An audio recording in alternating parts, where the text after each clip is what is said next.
Bismillahirrahmanirrahim. Assalamualaikum warahmatullahi wabarakatuh. Selamat pagi, siang, atau malam Bu Okta dan teman-teman. Kami dari kelompok 6 akan mempresentasikan mengenai analisis ekuitas. Sebelumnya, izinkan kami untuk memperkenalkan diri terlebih dahulu.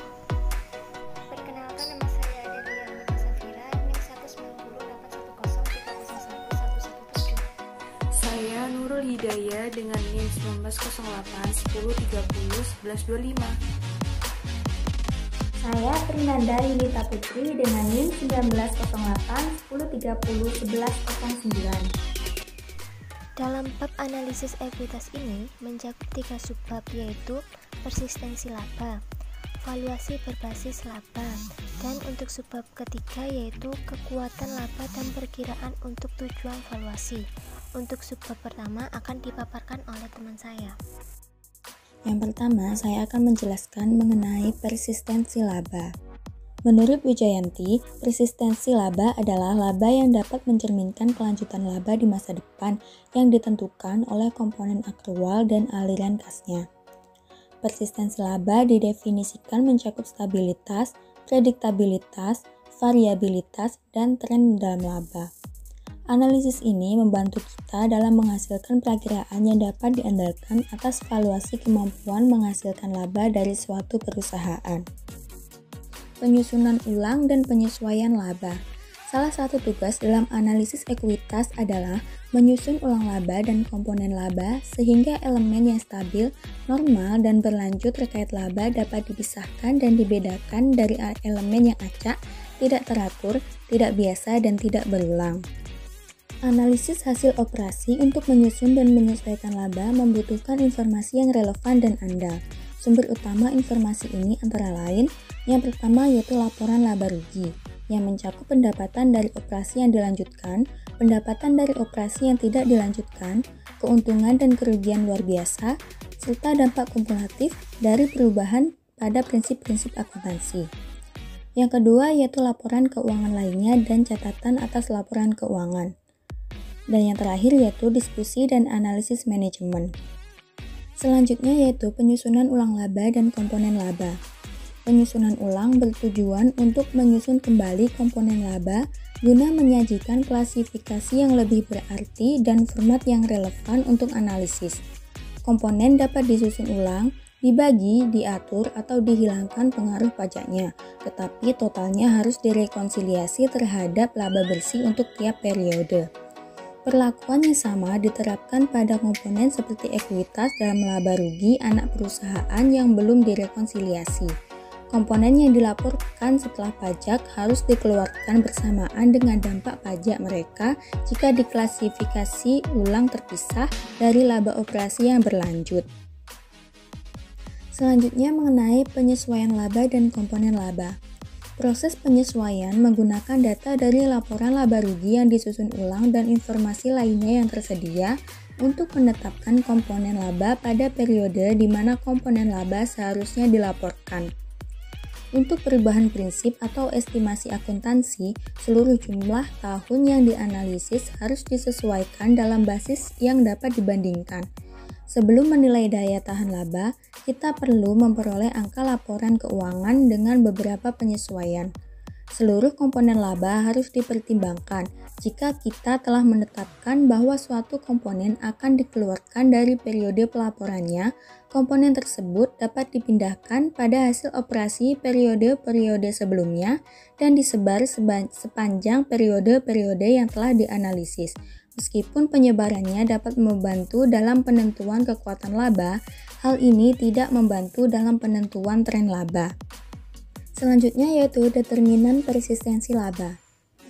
Setelah menyusun ulang dan menyesuaikan laba, analisis selanjutnya berfokus dalam menentukan persistensi laba. Manajemen laba, variabilitas, tren, dan insentif merupakan seluruh determinan yang berpotensi mempengaruhi persistensi laba.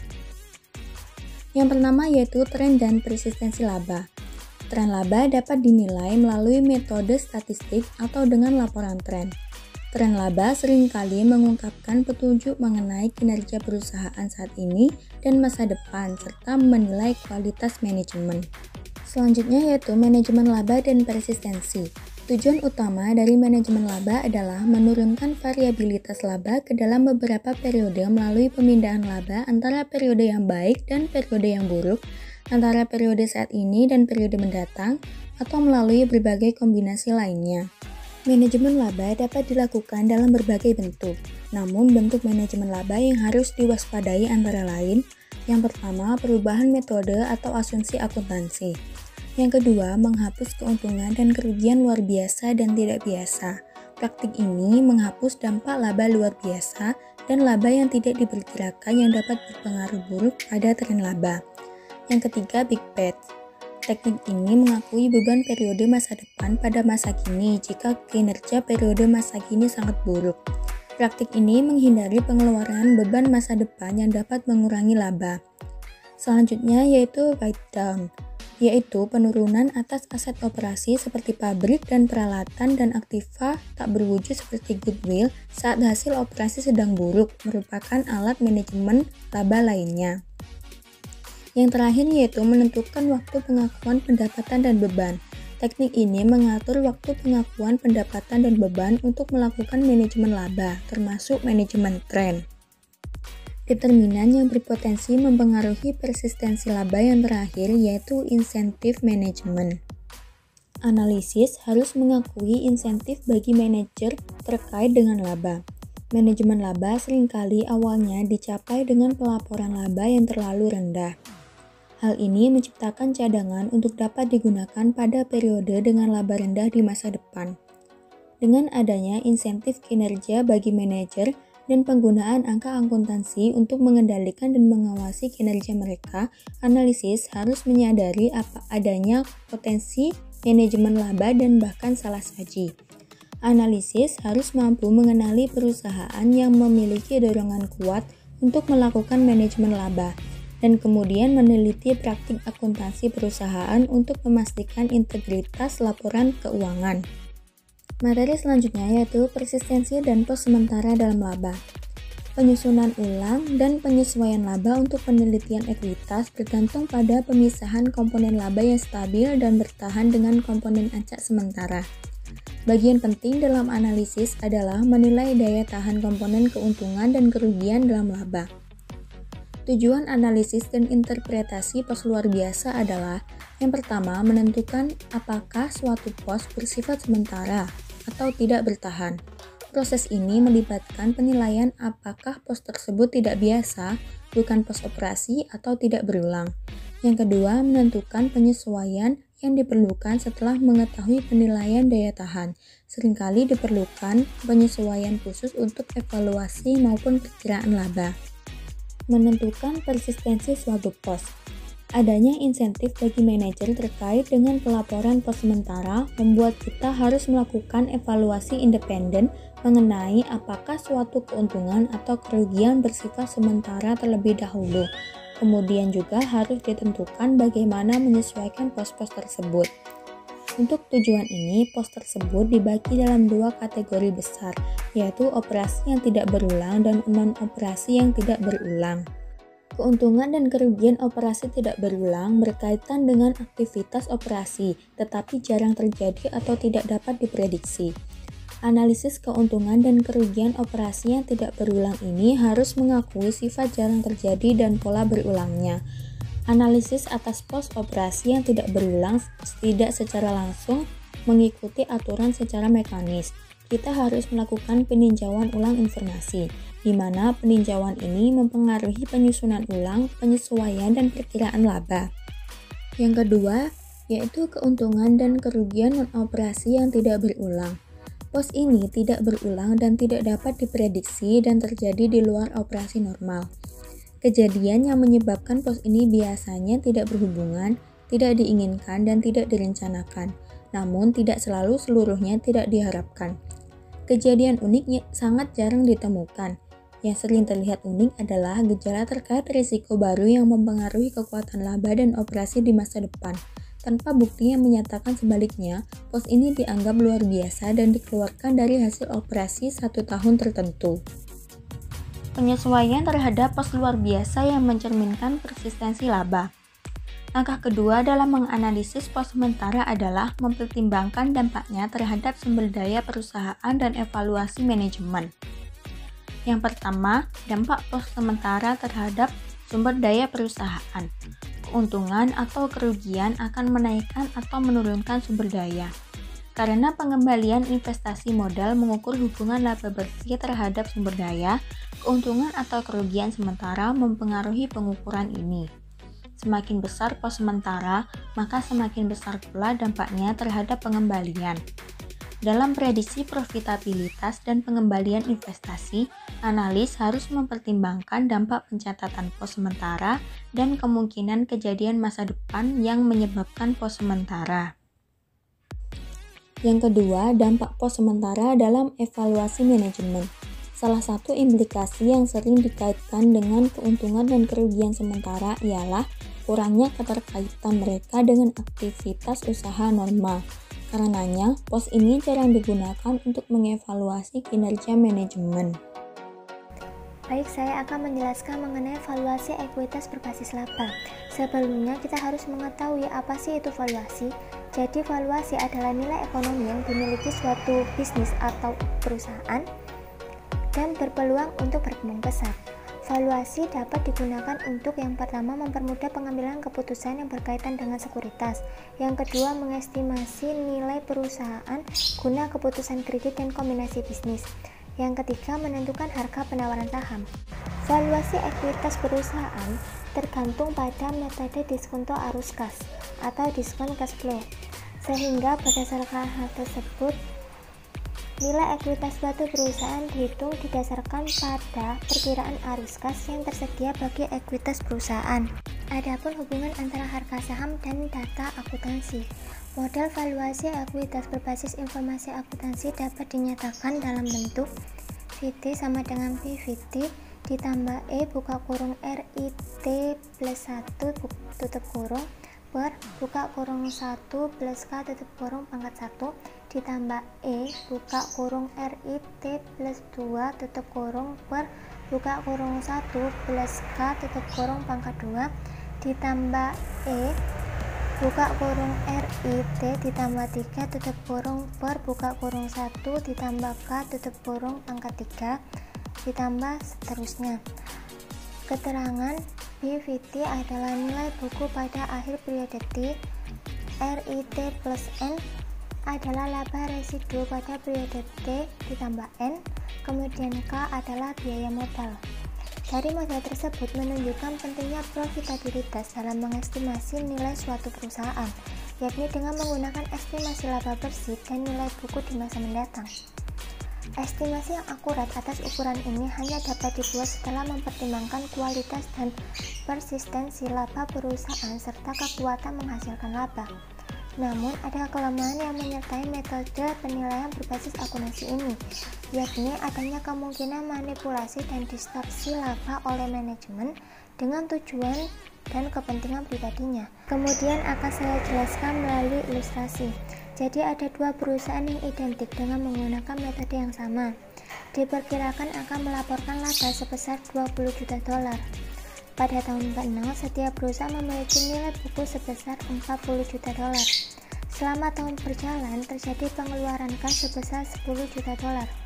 Perusahaan A memutuskan untuk mengkapitalisasi pengeluaran dan menyusutkannya selama 2 tahun ke depan dengan menggunakan metode garis lurus. Sedangkan perusahaan B memilih untuk membebankan pengeluaran pada periode tersebut. Setiap perusahaan memiliki biaya modal ekuitas sebesar 15% dan tidak berencana membayarkan dividen dalam beberapa tahun ke depan. Perbedaan valuasi terhadap kedua perusahaan hanya dipengaruhi oleh perbedaan laba selama tahun kedua. Maka kita asumsikan bahwa laba residu untuk tahun ketiga dan seterusnya adalah 0 dengan mengabaikan pajak penghasilan. Kedua perusahaan melaporkan hasil sebagai berikut. Dari perusahaan A, laba yang dilaporkan dari tahun ke-0 sampai tahun kedua yakni 20 juta dolar, sama seperti perusahaan B. Pada tahun ke-0, tahun pertama dan tahun kedua, laba yang dilaporkan adalah 20 juta dolar. Kemudian penyusutan pengeluaran sebesar 10 juta dolar.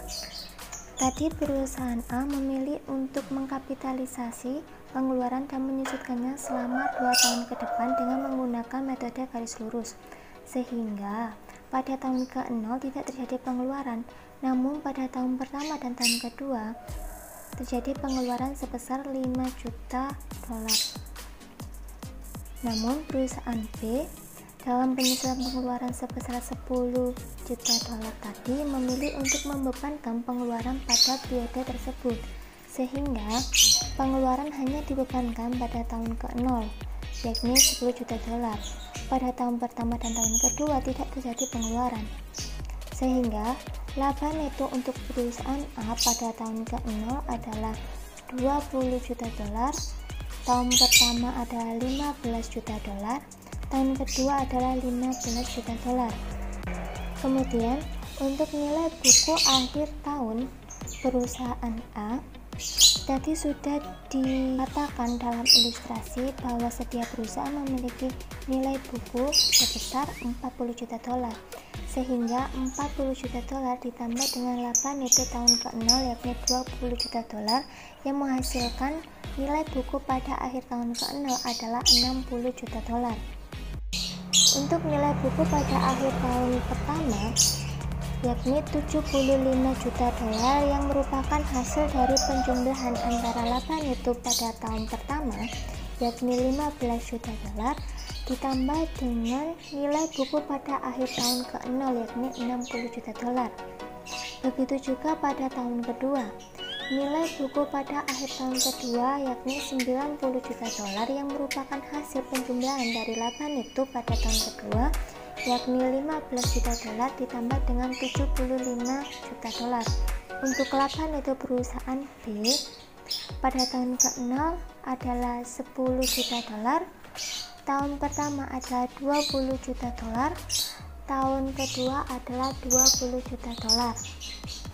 Sehingga nilai buku pada akhir tahun ke-0 adalah 50 juta dolar yang berasal dari ilustrasi awal, yakni setiap perusahaan memiliki nilai buku sebesar 40 juta dolar ditambah dengan laba neto pada tahun ke-0 yakni 10 juta dolar. Kemudian untuk nilai buku pada akhir tahun pertama yakni 70 juta dolar yang merupakan penjumlahan antara laba neto tahun pertama yakni 20 juta dolar dengan nilai buku pada akhir tahun ke-0 yakni 50 juta dolar. Begitu juga pada tahun kedua perusahaan B memiliki nilai buku akhir tahun sebesar 90 juta dolar yang merupakan penjumlahan dari laba neto tahun kedua yakni 20 juta dolar ditambah dengan nilai buku pada akhir tahun pertama yakni 70 juta dolar. Kemudian untuk perhitungan valuasi kedua perusahaan yang dihitung dari akhir tahun ke-0 dengan cara memasukkan nominal ke dalam rumus model valuasi ekuitas berbasis informasi akuntansi tadi. Terlihat dari perhitungan tersebut yang membedakan hanya nilai buku akhir tahun kedua perusahaan. Namun, hasil kedua perusahaan sama yakni 68,5 juta dolar. Sehingga dapat disimpulkan bahwa perusahaan B lebih konservatif dari perusahaan A, mengingat konservatif digunakan terhadap metode yang menghasilkan laba yang lebih rendah dan nilai buku yang lebih rendah pada tahun-tahun awal. Namun, secara matematis, metode valuasi ekuitas berbasis akuntansi menghasilkan estimasi valuasi yang sama untuk sistem akuntansi manapun yang mempunyai hubungan surplus yang jelas. Kemudian ada berbagai valuasi dasar. Ada dua ukuran valuasi yang paling banyak digunakan, yaitu yang pertama rasio harga terhadap nilai buku atau PB dan rasio harga terhadap laba atau PE.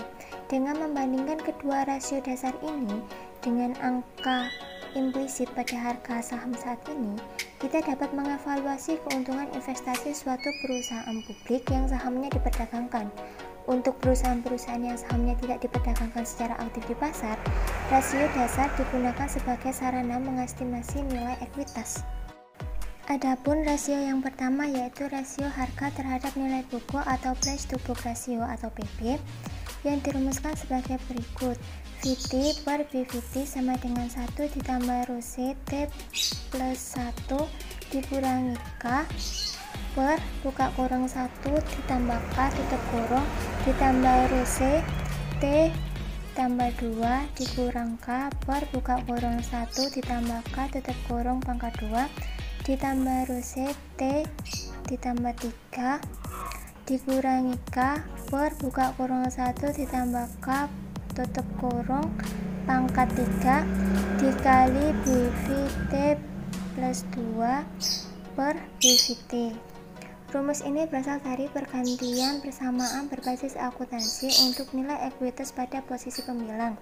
Persamaan ini menghasilkan masukan yaitu rho C atau pertumbuhan nilai buku di masa mendatang meningkat, maka rasio ini juga meningkat, dan saat biaya atau resiko modal ekuitas meningkat, maka rasio ini akan menurun.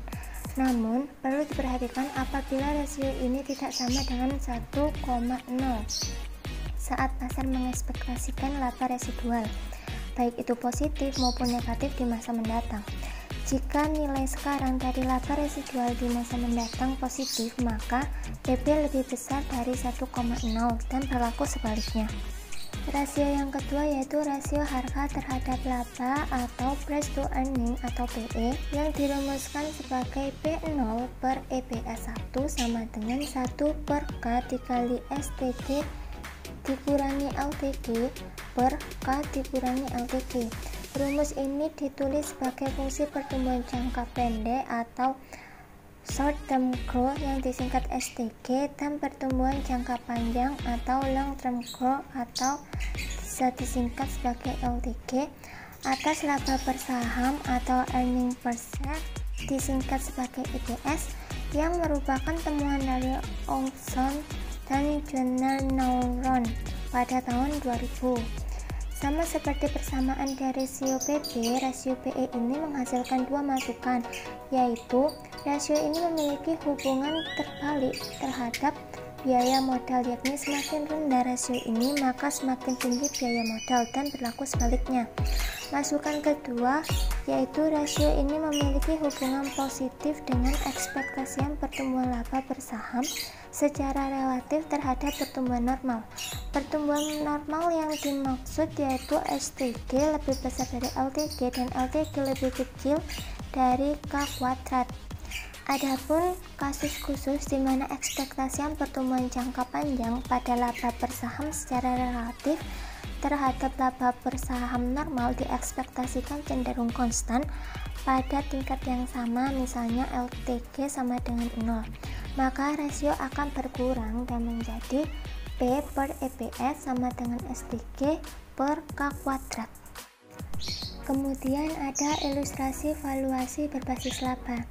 Jadi nilai buku dari Christie Company pada 1 Januari tahun ke-1 adalah $50.000. Perusahaan memiliki biaya ekuitas atau K sebesar 15%, maka dapat diprediksi sebagai berikut. Penjualan pada tahun pertama adalah $100.000, tahun kedua $113.000, tahun ketiga $127.690, tahun keempat $144.290, dan tahun kelima $144.290. Beban operasi pada tahun pertama yaitu $77.500, tahun kedua $90.000, tahun ketiga $103.500, tahun keempat $118.000, tahun kelima $1.940, penyusutan pada tahun pertama $10.000, tahun kedua $11.300, tahun ketiga $12.770, tahun keempat $14.430, dan tahun kelima $14.430, yang menghasilkan laba neto pada tahun pertama yakni $12.500, tahun kedua $11.700, tahun ketiga $11.420, tahun keempat $11.860, dan tahun kelima $10.820. Kemudian di situ juga ada dividen. Jadi dividen tahun pertama yakni $6.000, tahun kedua $4.355, tahun ketiga $3.120, tahun keempat $11.860, tahun kelima $10.820. Kemudian untuk menghitung valuasi Christie Company pada 1 Januari tahun ke-1 yakni dengan memasukkan nominal-nominal ke dalam rumus yang tersedia. 0,25 berasal dari ekspektasian Rose tahun pertama dengan cara menghitung yakni $12.500 atau laba neto tahun pertama dibagi dengan 50.000 yang merupakan nilai buku awal pada tahun tersebut. Kemudian pada tahun kedua $11.700 atau laba neto tahun kedua dibagi dengan 56.500 yang merupakan nilai buku tahun kedua yang dihitung dengan cara yakni nilai buku tahun pertama yakni sebesar 50.000 ditambah laba neto tahun pertama yakni $12.500 dikurangi dengan dividen tahun pertama yakni 6.000. Begitu juga pada tahun berikutnya sehingga valuasi Christie Company adalah $58.594.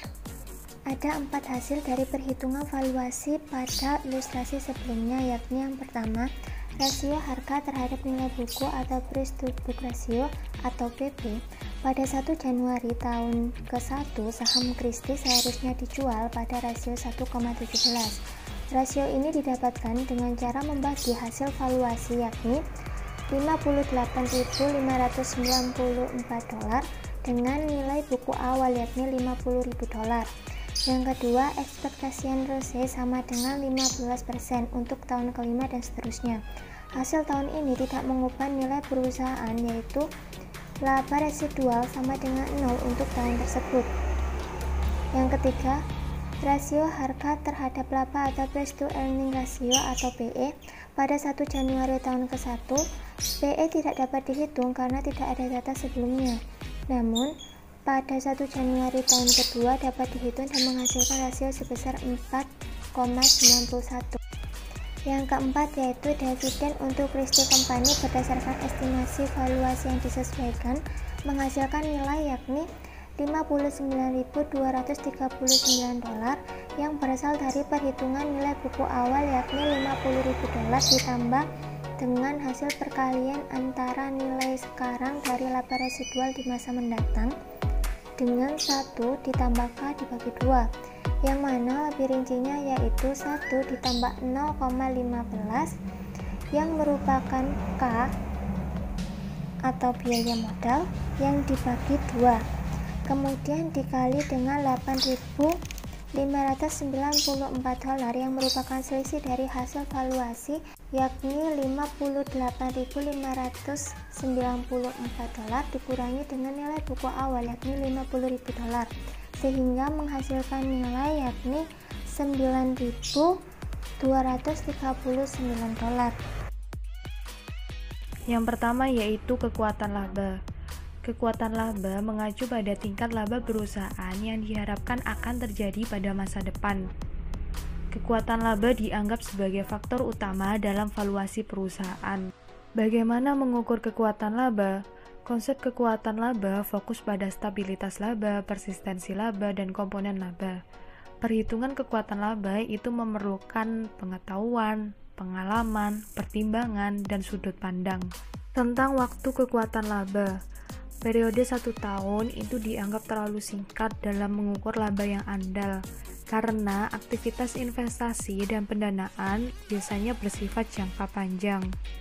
Pengukuran kekuatan laba secara baik itu dilakukan dengan menggunakan rata laba selama beberapa tahun. Rentang waktu untuk menghitung rata laba umumnya 5 tahun hingga 10 tahun. Selanjutnya, perkiraan laba. Mekanisme perkiraan laba. Perkiraan laba itu dapat dilakukan dengan menganalisis komponen laba dan mempertimbangkan semua informasi yang ada, termasuk laba periode sebelumnya. Elemen perkiraan laba. Perkiraan laba dilakukan dengan berdasarkan bukti masa lalu dan saat ini. Kemudian terdapat elemen lainnya, yaitu yang pertama, pengecekan kewajaran perkiraan. Dalam mengecek kewajaran perkiraan, kita dapat menggunakan imbal hasil atas modal yang diinvestasikan. Apabila perkiraan laba menghasilkan imbal hasil yang sangat berbeda dengan imbal hasil di masa lalu, maka harus dilakukan penilaian kembali perkiraan dan prosesnya. Imbal hasil atas modal yang diinvestasikan tergantung pada laba, yang mana laba adalah produk dari kualitas manajemen dan manajemen aset. Kemudian yang kedua yaitu kondisi keuangan suatu perusahaan. Seperti kurangnya likuiditas dan struktur modal yang berisiko, itu dapat membatasi tindakan manajemen sehingga akan berdampak pada perkiraan laba. Melaporkan perkiraan laba. SEC merekomendasikan agar perkiraan laba dibuat dengan itikat yang baik dan didukung dengan alasan yang kuat. Selain itu, SEC juga menyarankan agar melaporkan perkiraan laba dalam bentuk laporan keuangan dan disertai informasi yang memadai untuk investor. Selanjutnya, laporan interim untuk pengawasan dan perevisian estimasi laba. Laporan keuangan interim adalah sumber informasi yang berguna untuk pengawasan kinerja dan untuk merevisi estimasi kekuatan laba maupun perkiraan laba. Laporan keuangan interim itu diterbitkan kurang dari 1 tahun, di mana umumnya setiap kuartal. Laporan keuangan interim masih mencakup seluruh komponen laporan keuangan sesuai standar akuntansi keuangan, hanya saja kurang lengkap jika dibandingkan dengan laporan keuangan tahunan. Penyesuaian akuntansi akhir tahun. Dalam menentukan hasil operasi untuk periode 1 tahun memerlukan beberapa penyesuaian akrual dan estimasi, seperti pengakuan pendapatan, menentukan biaya persediaan, dan mengestimasi piutang tak tertagih. Aktivitas usaha musiman. Dampak musiman pada aktivitas seperti penjualan, produksi, dan aktivitas operasi lainnya sering tidak dapat dibagi secara merata di antar periode interim, sehingga dapat mendistorsi perbandingan laba interim dan menimbulkan masalah pada alokasi biaya diskresioner seperti iklan dan penelitian. Metode pelaporan terintegrasi. Dengan mengadopsi pandangan bahwa laporan kuartalan adalah keseluruhan dari 1 tahun dan bukan periode diskrit, maka praktiknya mensyaratkan pengakuan pendapatan dan beban selama periode interim. Hal ini mencakup pengakuan atas penyusutan persediaan, diskon atas kuantitas, dan piutang tak tertagih. Persyaratan pelaporan interim SEC. Berikut beberapa persyaratan pelaporan untuk laporan interim yang diwajibkan oleh SEC, antara lain yang pertama, perbandingan laporan posisi keuangan. Yang kedua, perbandingan data laporan laba rugi interim dan data laporan laba rugi year to date dapat diberi judul tidak diaudit, namun harus dimasukkan ke dalam laporan tahunan. Yang ketiga, laporan arus kas year to date. Yang keempat, informasi proforma atas kombinasi bisnis yang diakui sebagai pembelian. Yang kelima, kesesuaian dengan prinsip akuntansi berlaku umum dan pengungkapan perubahan akuntansi, termasuk surat pernyataan dari auditor yang menyatakan perubahan adalah lebih baik. Yang keenam, analisis naratif dari manajemen terkait hasil operasi dengan penjelasan perubahan pada pendapatan dan beban sepanjang periode interim. Yang ketujuh, pengungkapan apakah form 8K diisi selama periode, yang mana melaporkan apakah terdapat penyesuaian laba tidak biasa atau pergantian auditor. Analisis dampak laporan interim. Analis harus tetap waspada pada kesalahan estimasi dan diskresi yang ada pada laporan interim. Terbatasnya keterlibatan auditor dalam laporan interim itu dapat mengurangi keandalan laporan interim dibandingkan laporan tahunan yang diaudit.